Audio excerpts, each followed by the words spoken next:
Welcome to TwoQuestions.tv. I'm Susan Baroncini-Moe. Joining me today is Susan Scott, who founded Fierce in 2001 after 13 years leading CEO think tanks and having more than 10,000 hours in conversation with senior executives. She's the author of this book, Fierce Leadership, and this book, Fierce Conversations. And today she's not only one of our amazing authors and experts, today she's back to be one of our inspiring women in business. Hi, Susan. Welcome to the show. Good morning. It's so great to be with you again. Yes, I should have said welcome back to the show. I'm always so happy to have you here. And today especially is a special day because this is one of my favorite kinds of episodes, inspiring women in business. So let's start with your story. How did you get where you are today? And what are some of the obstacles that you faced along the way? Well, I had been working as an independent contractor for a company that sponsored CEO think tanks around the world. And I had been running two groups in Seattle for 13 years. And I'd also been asked to train the other chairs around the world because the CEOs in my groups were doing really, really well. And everybody was curious about what I was doing with them. Yeah. So I developed a training. The training was incredibly popular. And people also came to me for my thoughts about various things within the organization. And even the CEO sometimes would call on me and ask me what I thought about something. And so eventually there was a role, an executive role that was going to become open because somebody was retiring that I felt I was perfect for. And I applied for it. Long story short, after not hearing and not hearing and not hearing and inquiring, one of the execs said, "Suze, they're not going to give you this job." And I said, "Why?" And he said, "Because you want it too much." What? Yeah, I know. The look on your face, was the look on mine. And I was so stunned. I didn't even ask any questions. I just turned around and walked away and thought to myself, I am not going to advance within this organization. I am not going to be allowed to contribute what I would like to contribute or be compensated for that or anything. And so I began to think about, well, this is not great. This is just so disappointing. And I had a conversation with myself, what's the one thing I should do that if I didn't do it, got to the end of my life, I would regret. And it was write the book, Fierce Conversations, because that's what I had been training people on for years. And they had all been saying, "Please write this, write this, write this." And I remember thinking, oh my gosh, I don't know. I mean, I want to write fiction. I don't read nonfiction. I want to write fiction. But I wrote it, and there was a bidding war amongst the New York publishers for the book.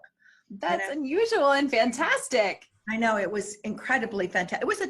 It was an idea whose time had come. Yeah. People at that time, people were completely unaware that they are, and most people are still unaware that they are navigating their lives one conversation at a time, that they are succeeding or failing one conversation at a time. Yeah. And various other ideas. And so I was given a huge advance, and for the first time in my life had a financial roadmap out in front of me, and realized that I was in my 50s, my early 50s, when I started Fierce. And I started it because I thought, I'm traveling so much. I remember sitting down in the Sydney Opera House and reaching for my seatbelt. I mean, that was that's what happens when you're traveling that much. I know. And then after the break, I came back and I did it again. I thought, wow, this is habitual, sitting in a seat like this, reaching for a seat. I'm on the road so much, and I don't want to be on the road forever. I don't want to be in a position where if I am not physically in front of people, I won't be earning any money and I won't be making any contribution to the world. That's why I started the company. And I really, except for that one very brief and stunning conversation with the executive years ago, I had never really realized that I was being, I don't know, discounted as a woman. It just never occurred to me. I have never played the sort of victim, if the world were different, I'd be more successful, if blah, blah, blah. I mean, that's no way to live. So I really didn't go into this with any apprehensions about being a woman. I just started the business, and the response was wholehearted and visceral and immediate. And I mean, for years and years and years, we didn't even do any outbound marketing. The phone just rang, usually because either people had read Fierce Conversations, or somebody that had gone through our training had recommended us. And, you know, so we are working with so many companies, including the largest companies in the world that are global, and our materials have been translated in many, many languages, and it's really gratifying. So I've actually thought of my femininity, the fact that I'm a woman, thank you, God. Right? Yes, has been a plus. Mm-hmm. For example, you know, in working with the CEOs, most of whom were male, they felt much more comfortable being completely honest with me than they would, I think, if with my male counterparts, because of the perceived sort of nurturing style of a woman. And I was nurturing, and sometimes they would say, I can't believe I'm telling you this. And my thought would be, I can't believe you're telling me this either. And it's okay, keep going, you know. And so I felt that in some ways being a woman has been an advantage. And I will say I'm a strong woman. I wasn't always. There have been times in my life, mostly on the personal side, where I realized I have adapted myself to please a man, and that never ended well. But mostly I'm very, very strong, and I don't have a problem saying, I see it differently. Mm-hmm. You know, may I share with you what I'm seeing? And, or even just saying, no, thank you to someone, or exiting people from my life professionally and personally. I've just never had a problem doing that. And I know a lot of people do. And I know a lot of women suffer from this need to be liked. And that is pretty deadly. I mean, I might not know the secret to success, but I sure know the secret to failure. And that is trying to please everyone. You just cannot do that.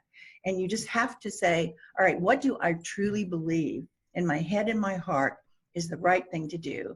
And then go with it. So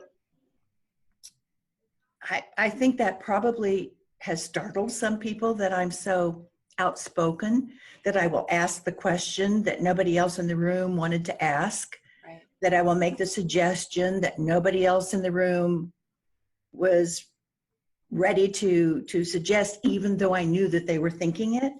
So I just think, you know, if I could advise women, one of the things I would say is, look, please stop leading a careful life. Please stop having careful conversations, because a careful conversation is a failed conversation. It merely postpones the conversations that need to take place and want to take place. You know, that doesn't mean that you're rude or abrasive or pompous or full of yourself. It doesn't mean that at all. It just means coming out from behind yourself into your conversations and making them real, without laying blame.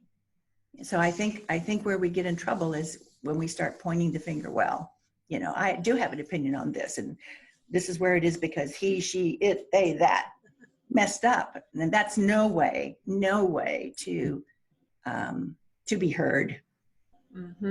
Yeah. That actually was my next question, was what advice do you have for other women in business?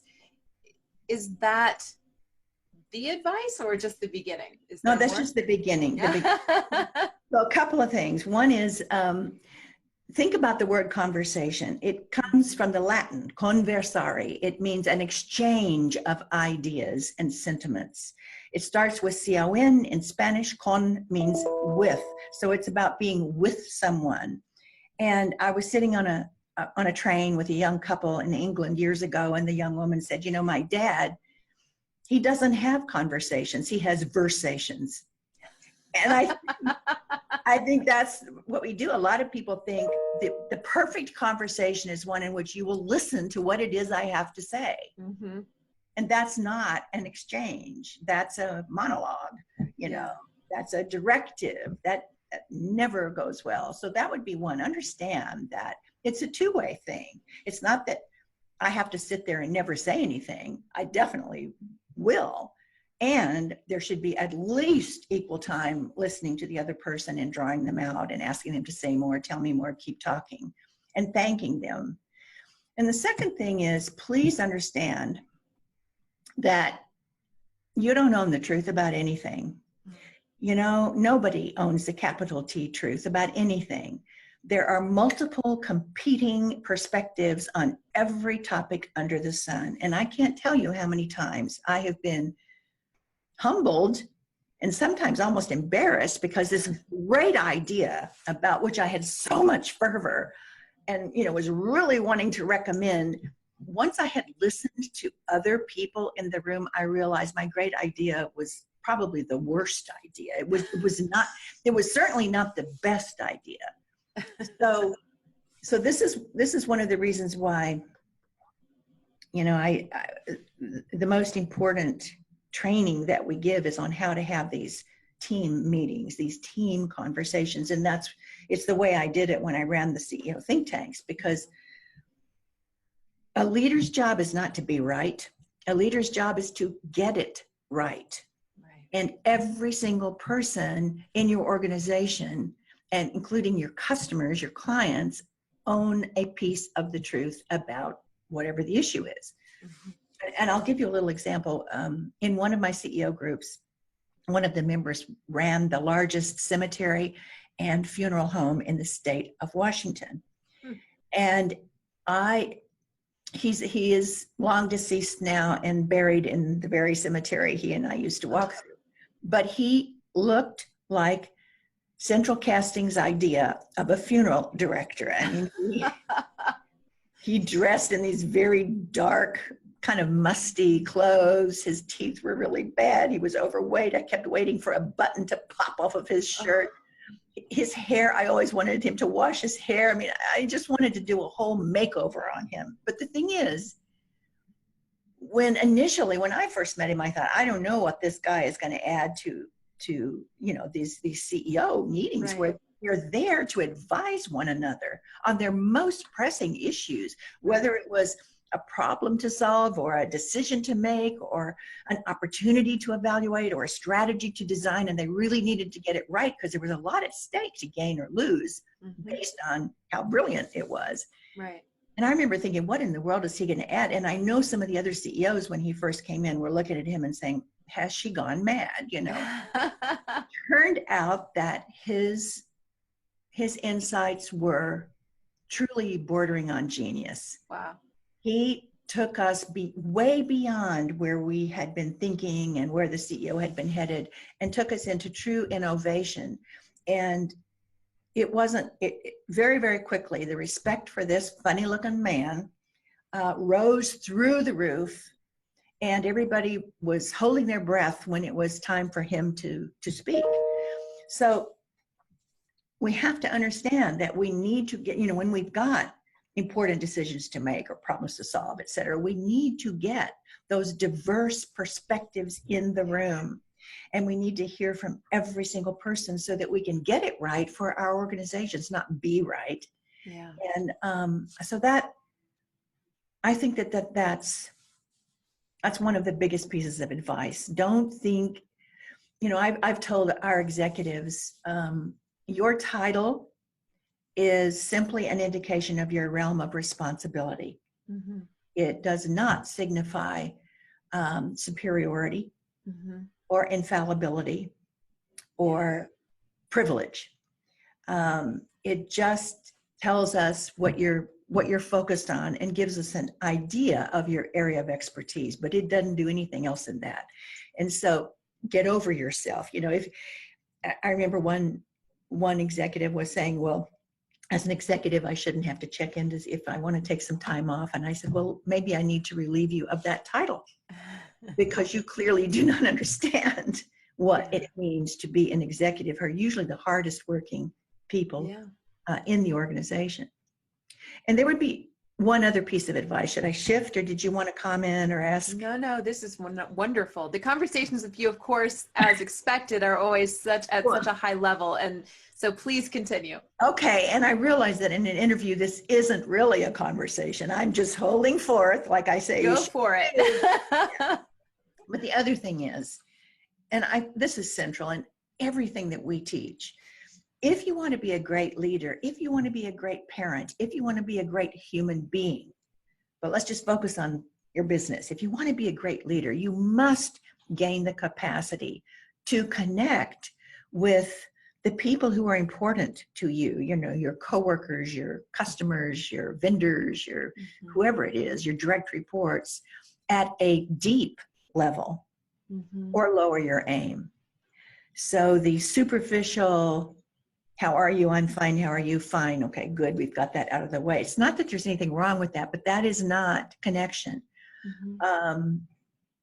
Facebook is not connecting. In fact, there's been a lot of research about how people end up feeling more down, depressed, and disconnected when they spend a lot of time on Facebook looking at all these lives of people who sound so much more interesting than their own, texting.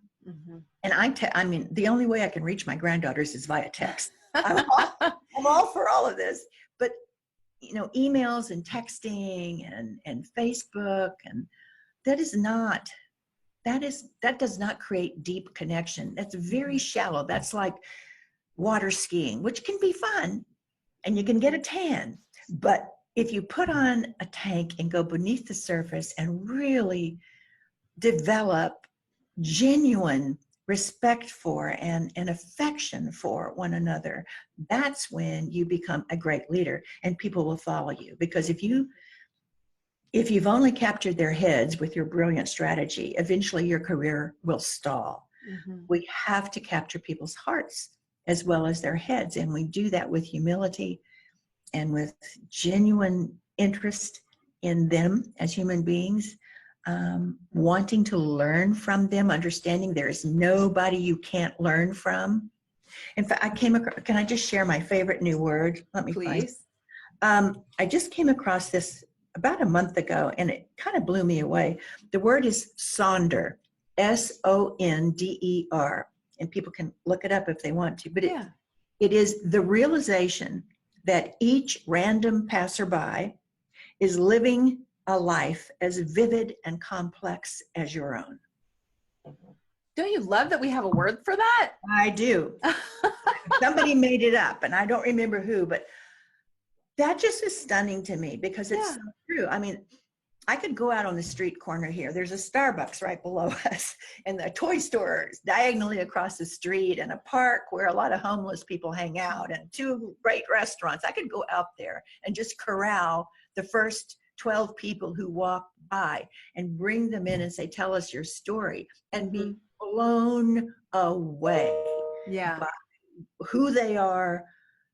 That is not what I might have thought they were, and how wise some of them are, and what can be learned from them. I mean, so I think you have to be, humility goes a long way as a leader. It truly does. And you cannot fake caring about other people and really being interested, because we can tell when somebody's not really interesting and not even really asking. And when they aren't really asking, we don't really answer. Right. So those would be some things I would say to anybody, certainly.